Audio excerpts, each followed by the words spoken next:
శ్రీ గురుచైత్ర పారాయణం. గురుచైత్ర అధ్యాయం 12.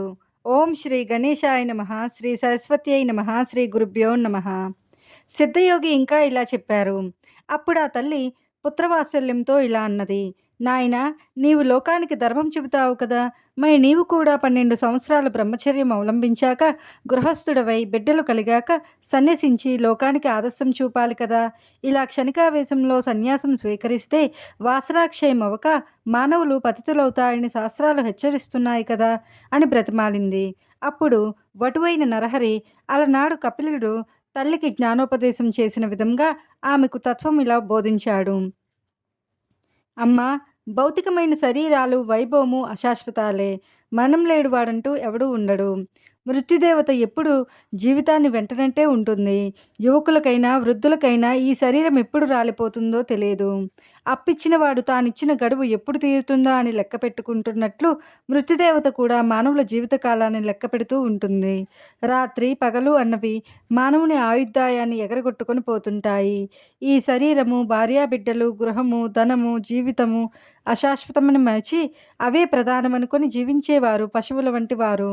కనుక ధర్మాచరణం ఒక్కటే మానవుల కర్తవ్యము. అలా కాక మృత్యువును జయించిన వారు మాత్రమే నీవు చెప్పినట్లు విరామంగా జీవించవచ్చు. కానీ మానవులు కొద్ది నీరు మాత్రమే ఉన్న సరస్సులోని చేపల వంటి వారు. ఆ కొంచెము నీరు ఇంకిపోయాక వాటి గతి ఏమిటి? ఈ కలియుగంలో మానవునికి 100 ఏండ్లు ఆయుర్దాయం. అందులో సగకాలం నిద్రలోనూ, బాల్యము, పరాధీనత వల్ల కొంతకాలము గడిచిపోతుంది. ఇట్టి జీవితంలో ప్రాప్తించే సంపద క్షణకాలముండి వాడిపోయేది. కాలచక్ర గర్భంలోని పిండములను, శిశువులను, బాలురను, యువకులను, విజ్ఞులను, దేవతలను, సర్వజీవులను మృంగివేస్తుంది. దేనిమీదైనా మమకారం పెట్టుకోవడం ఆత్మవంచనే. దుఃఖాన్ని కొని తెచ్చుకోవడమే అవుతుంది.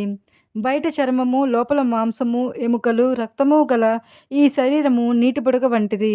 శరీరము జడము, నశ్వరము, ఆత్మ చిస్సరూపము, శాశ్వతము. దానికి సుఖదుఖాలు లేవు. ఉన్నాయనుకోవడం అజ్ఞానం మాత్రమే. సద్గురు కటాక్షం వల్ల మానవుడి మాయను దాటాలి. ఉత్తమమైన మానవ జన్మమెత్తి కూడా ఆత్మను శ్రేయస్సు చేకూర్చుకోనివాడే నిజమైన ఆత్మవంచకుడు, ఆత్మఘాతకుడు, బ్రహ్మఘాతకుడు కూడా. అమ్మా, ఈ మాట సామాన్యుల విషయంలోనే ఇంత వాస్తవమైతే కారణజన్ముడనైన నాకేది కర్తవ్యము? విషయసుఖాలు వదలలేని వారికి నీవు చెప్పినట్లు గృహస్థాశ్రమం తర్వాత సన్యసించడమే క్రమం తగియున్నది. నాకట్టి విషయవాసనలే లేవు కనుక ధీమంతుడనైన నాకు ఎట్టి విఘ్నాలు రాజాలవు. నేను బ్రహ్మచర్యాశ్రమం నుండే సన్యాసం తీసుకుంటాను. నన్ను ధ్యానిస్తూ ఉండు, సంసారాన్ని దాటగలవు అని యశోదకు బాలకృష్ణుడు చూపినట్లు తన దివ్య రూపాన్ని దర్శింపజేశాడు. ఆయన ప్రసాదించిన యోగ దృష్టితో ఆమె ఆ మూర్తిని కన్నులారా దర్శించి ఇలా అన్నది. స్వామి, నీవు పుట్టుక లేనివాడవు. బ్రహ్మాండాలన్నీ నీలోనే ఉన్నాయి. బ్రహ్మకు కూడా నీ గుణరూపాలు కొంచెమైనా తెలియరానివి. మాయామోహితురాలనైన మానవ శ్రేణి నాకెలా తెలుస్తాయి? ఆ జ్ఞానమైనా నీవు అనుగ్రహించినదే. నీవు సత్య సంకల్పుడవు. నీ సంకల్పానికి నేను అడ్డు చెప్పను. లోకహితం చేయడానికి అవతరించిన నిన్ను నా పుత్రుడవని తలచి ఇంట కట్టిపెట్టుకొనడం తగదు. అయితే నీ యొక్క ఈ దివ్యమైన ఆకారం నా మనస్సులో స్థిరంగా నిలిచేటట్లు అనుగ్రహించు. నాకింకా పుత్రులు కలుగుతారన్నావు. మాకు ఇంకొక బిడ్డ పుట్టే వరకైనా నీవిక్కడే ఉండు. అప్పటి వరకు సన్యసించడానికి నేను అనుమతించును. నీవు నా మాట వినకుండా వెళ్ళిపోతే నేను మరణిస్తాను. నిన్ను విడిచి నేను బ్రతకలేను అని ప్రార్థించింది. అప్పుడు శ్రీహరి, అమ్మా, నీకొక సంవత్సరంలోగా కవలలు పుడతారు. అంతవరకు ఉంటాను, కానీ ఆ తర్వాత నా సంకల్పానికి అడ్డు చెప్పకూడదు అని ఆమె వద్ద మాట తీసుకున్నాడు. అతడు పరమేశ్వరుడన్న జ్ఞానంతో స్వామిని ఆ దంపతులు నిత్యము అర్చిస్తుండేవారు. చతుర్వేద పారంగతులు, షట్శాస్త్ర నిపుణులు కూడా ఆయన వద్ద విద్యార్థులై కృతార్థులయ్యారు. ఆయన ఎందరికో వేదాలు బోధించేవారు. పామరులకు ఆయన ధర్మసూక్ష్మాలు చెప్పేవారు. ఇలా సంవత్సరం గడిచేసరికి అంబకు 2 మగపిల్లలు పుట్టారు. వారికి 3 నెలలు రాగానే ఒకరోజు అంబ పిల్లల్ని ఆడిస్తూ ఉంటే నరహరి వచ్చి, అమ్మా, నేను చెప్పినట్లే వీరిద్దరూ పుట్టారు. నీకింకా 2 కొడుకులు, 1 కూతురు కలుగుతారు. నీ కోరిక ఫలించింది. నా మాట నిలబెట్టుకున్నాను కనుక నీవిచ్చిన మాట ప్రకారం నాకు అనుమతి ఇస్తే నేను తీర్థయాత్రలకు బయలుదేరుతాను. అయితే నీవు మాత్రం నన్ను సంతోషంగా సాగనంపాలి అన్నారు. అప్పుడు తల్లిదండ్రులు ఆయనకు నమస్కరించి, మేమింతవరకు మాయలో తగులుకొని నీవు మా బిడ్డవే అన్న భ్రాంతిలో ఎప్పుడైనా నిష్ఠూరాలాడి ఉంటే మమ్మల్ని క్షమించు. నీవే మా కులదైవమని ఇప్పుడు తెలుసుకున్నాము. నీవు మా వంశాన్ని ఉద్ధరించడానికి ఇక్కడ జన్మించావు. నీవు మా రక్తమాంసాలు పంచుకొనడం ద్వారా మా దేహాలు కూడా పవిత్రమైనాయి. ఇక ముందు మా గతేమిటి అన్నారు. మీ దర్శనం మాకింకెప్పటికీ లేకుంటే మేము ఎలా జీవించగలము అన్నారు. అప్పుడు నరహరి, మీరెల్లప్పుడూ నన్ను ధ్యానించండి. మీకిక జన్మ ఉండదు. అమ్మా, నీకు నన్ను చూడాలని ఉంటే నన్ను స్మరిస్తే తక్షణమే నీకు నా దర్శనమవుతుంది. 30 సంవత్సరాల తర్వాత నేను మళ్ళీ మీ వద్దకు వస్తాను అని చెప్పారు. అలా తల్లిదండ్రుల అనుమతి తీసుకుని ఆయన తలపై శిరస్నానము, కౌపీనము, కాషాయంబరము, చేతదండము ధరించి చిరునవ్వులొలికిస్తూ మహా సంతోషంగా బయలుదేరారు. ఆ దృశ్యం చూసిన జనం 9 సంవత్సరాల పిల్లవాడు ఇల్లు విడిచిపోవడానికి ఆ తల్లి ఎలా అనుమతిస్తున్నది అని ఆశ్చర్యపోయారు. కొందరు ఈయన అవతారమూర్తి, ఈయనను కన్న తల్లిదండ్రులు ధన్యులు అన్నారు. సాధువులు ఆయన భగవంతుడే అనే భావంతో నమస్కరించారు. ఆ గ్రామస్తులందరూ కొంత దూరం వెళ్ళి ఆయనకు వీడ్కోలు చెప్పి తిరిగి వెళ్ళాక తల్లిదండ్రులు మరికొంత దూరం ఆయన వెంట వెళ్ళారు.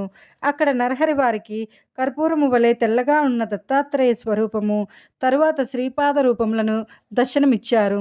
అది తమ శనిప్రదోష పూజా ఫలితమేనని తలచి ఆ తల్లిదండ్రులు మా జన్మలు ధన్యమయ్యాయి. మీరు దయతో మాకు మళ్ళీ దర్శనమివ్వాలి అని వేడుకోగా ఆయన తప్పక మళ్ళీ దర్శనమిస్తాను అని మాట ఇచ్చి వాళ్ళను వెనుకకు పంపాడు. ఆ దివ్య దర్శన ప్రభావం వలన వారు తమ పుత్ర వ్యామోహం మరిచి భక్తిభావంతో వెనుకకు వెళ్ళారు. నరహరి బదరీనాథ్ దిక్కుగా బయలుదేరి దారిలో ఆనందకాననము అనబడే వారణాసి పట్టణం చేరారు. మొదట ఆయన గంగలో స్నానం చేసి ఆత్మస్వరూపమైన విశ్వనాథుని దర్శించారు. తరువాత అచట ఒక యోగ్యమైన స్థలంలో వజ్రాసనం వేసుకుని ప్రాణవాయువు కుంభించి కేచరీ ముద్రలో నాదానుసంధానపైలే కూర్చున్నారు. ఆయన నిత్యము 3 వేళలా మణికర్ణికా ఘట్టానికి వెళ్ళి శ్రద్ధగా గంగా స్నానం చేసి వస్తూ ఉండేవారు. ఆ క్షేత్రంలో ఉన్న తపస్వులు, మునులు, సాధువులు ఆయనను చూచి ఆశ్చర్యచకితులయ్యారు.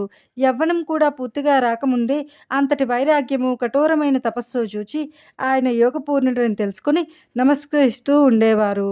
అచ్చటి యతులలో వృద్ధుడు, శ్రేష్ఠుడు అయిన కృష్ణ సరస్వతి ఆయనకు భక్తితో నమస్కరిస్తూ ఉండేవారు.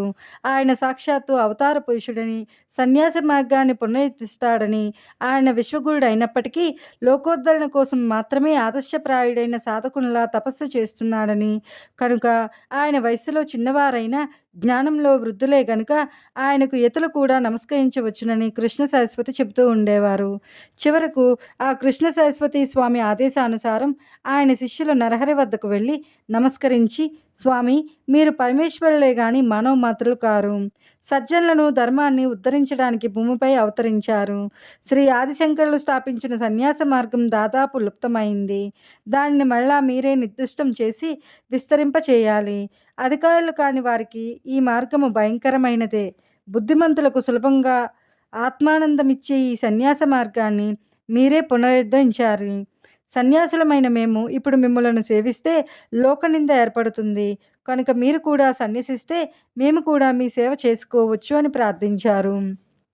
నరహరి వారి ప్రార్థనను మన్నించి సత్సంప్రదాయ సముద్ధరణ కొరకు శ్రీ కృష్ణ సరస్వతి పాదులను గురువుగా స్వీకరించి శాస్త్ర పద్ధతిన వారి వద్ద సన్యాసం స్వీకరించారు. అప్పుడు గురువిచ్చిన దీక్షానామం శ్రీ నరసింహ సరస్వతి. తరువాత ఆయన కొంతకాలం కాశీపట్టణంలోనే ఉండి మానవులకు 4 పురుషార్థాలను ప్రసాదించగల వేదార్థాన్ని భక్తులకు ప్రవచించారు. అంతవరకు గురుకథను శ్రద్ధగా వింటున్న నామధారకుడు, స్వామి, నాకొక సందేహం కలుగుతున్నది. విశ్వగురుడైన శ్రీగురునికి ఇంకొకరు గురువు ఎలా కాగలరు? గురువును ఆశ్రయించి ఆయన సాధించవలసినదేమున్నది అని అడిగాడు. సిద్ధయోగి ఇలా చెప్పారు. పూర్వము శ్రీరామచంద్రుడు వశిష్ఠ మహర్షిని, శ్రీకృష్ణుడు సాందీపని మహర్షిని గురువులుగా వరించినట్లే శ్రీగురుడు కూడా శ్రీకృష్ణ సరస్వతి స్వామిని గురువుగా ఎన్నుకున్నారు. ఈ గురు సాంప్రదాయం అనాది సిద్ధమైనది. దీనికి మూలపురుషుడు సదాశివుడు, ఆయన శిష్యుడు విష్ణువు, విష్ణువుకు శిష్యుడు బ్రహ్మదేవుడు. అటు తరువాత గురు పరంపర ఇలా కొనసాగింది. బ్రహ్మదేవుడి నుండి వశిష్ఠుడు, శక్తి, పరాశరుడు, వ్యాసుడు, శుకుడు, గౌడపాదుడు, గోవింద భగవత్పాదాచార్యులు, శంకర భగవత్పాదులు, విశ్వరూపుడు, బోధజ్ఞానగిరి, సింహగిరి, ఈశ్వరతీర్థుడు, నరసింహతీర్థుడు, విద్యారణ్యుడు, మలయానందుడు, దేవతీర్థుడు, యాదవేంద్ర సరస్వతి, కృష్ణ సరస్వతి. ఈ కృష్ణ సరస్వతి స్వామియే శ్రీగురుడని ప్రసిద్ధికెక్కిన శ్రీ నరసింహ సరస్వతి స్వామి యొక్క గురువు. తరువాత శ్రీగురుడు తాము స్వయంగానే పవిత్రులైనప్పటికీ అనేక పుణ్యతీర్థాలు దర్శిస్తూ బదరికాశ్రమం చేరారు. తరువాత ఆయన మేరుపర్వతానికి ప్రదక్షిణంగా సంచరిస్తూ సర్వక్షేత్రాలు దర్శిస్తూ పుణ్యతీర్థాల్లో స్నానం చేస్తూ శిష్యులతో కలిసి గంగాసాగర సంగమం చేరారు. ఆయన మొదట గంగకు ప్రదక్షిణంగా ప్రయాగ వరకు తటాకయాత్ర చేశారు. అది కూడా గంగా ప్రదక్షిణంతో సమానమే. అందుకే ప్రయాగను కూడా గంగాసాగరం అంటారు. ప్రయాగలో వారికి ఎంతోమంది శిష్యులయ్యారు. ఆ క్షేత్రంలో మాధవుడనే బ్రాహ్మణుడికి శ్రీగురుడే స్వయంగా తత్వం ఉపదేశించి సన్యాసం ఇచ్చారు. శ్రీదత్తాయ గురవే నమః. శ్రీ శ్రీపాద శ్రీ వల్లభాయ నమః. శ్రీ నరసింహ సరస్వత్యై నమః. గురుక్షేత్ర పారాయణ అధ్యాయం 12 సమాప్తం.